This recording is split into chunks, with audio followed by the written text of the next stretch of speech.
Let's get it on right now. Time for Cleared to Play. Going to take you inside the tent, get you updated on the latest injuries in the Bay, and proud to partner with UCSF Health on this segment and bring in our good friend, Dr. Brian Feeley. Hey, good doc, what's going on?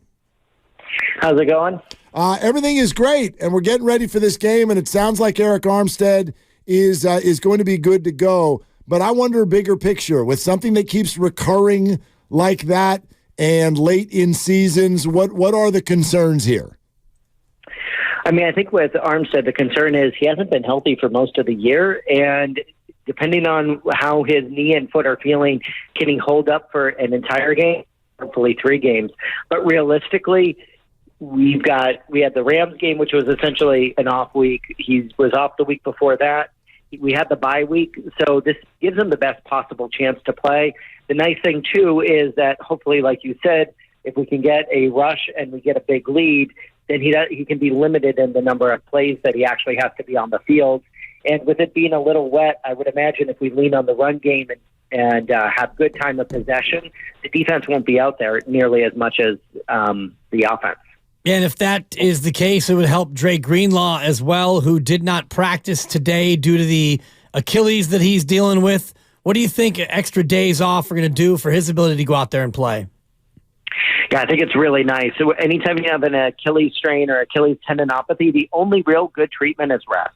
So getting him to be off of it for as long as possible, I think is a great thing. And being able to have multiple weeks off, being able to take time, like Drake Greenlaw does not need to practice 5 days before this game. He's fully prepared. Getting one less day of practice isn't going to make an outcome compared to that length of time that we've been able to rest him. Dr. Brian Feeley with us, and Kyle Shanahan has already said that Greenlaw will practice tomorrow, so they are moving him in a good spot. Defensive backfield, a little bit of a concern, especially at the safety spot where Jair Brown was injured down the stretch. Obviously, Hufanga is already out, has that great history individually against the Packers. So what are we thinking there, Doc? What are the concerns with Brown?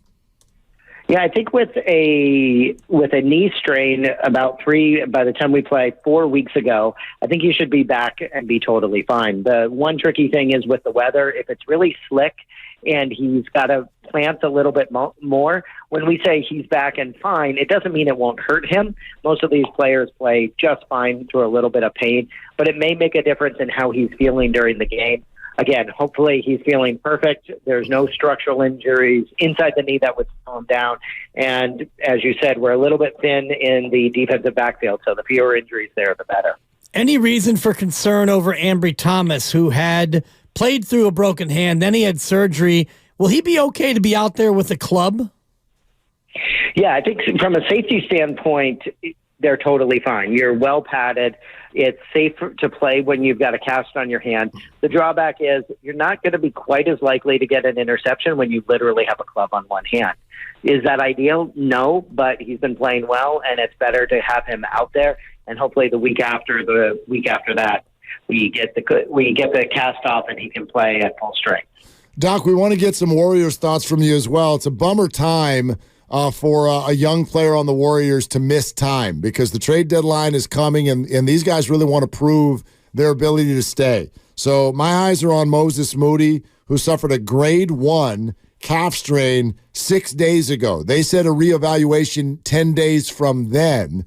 So what are we looking at? How quickly can this guy get back on the court?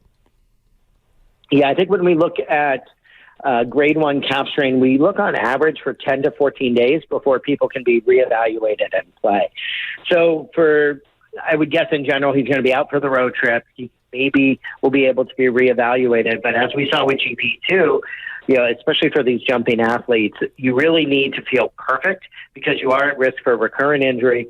You are at risk for injuring other things like a hamstring strain, just because your kinetic pain and your ability to jump may be a little bit off. So I've always appreciated how conservative the Warriors team, physician staff, and the athletic trainers are in just going slow and making sure that they are 100% before they bring him back in. And you mentioned GP2, and he's been out with the calf strain, came back in the late December, early January, and that's when he got hurt. They said reevaluated after a few weeks. Would you imagine he's still a good 3 to 4 weeks away from being cleared to get back out there? Yeah, I mean, it's been about 2 weeks. It's been 12 days ago with a grade 2 hamstring strain. What that means is that he has a partial tear of one of the three muscles of your hamstring. So the overall structure of the muscle is okay, but it still means you're not going to be able to run. You're certainly not going to be able to play defense, which is his primary skill set. And when we look at average return to play, it's between 20 and 30 days. So I would say ideally early February, realistically mid-February is when we can hope to see him back. Doc, great stuff. We love having you on. We'll talk to you soon. All right, go Niners. All right, indeed. There it is. Dr. Brian Feeley, and the proceeding was sponsored by UCSF Health.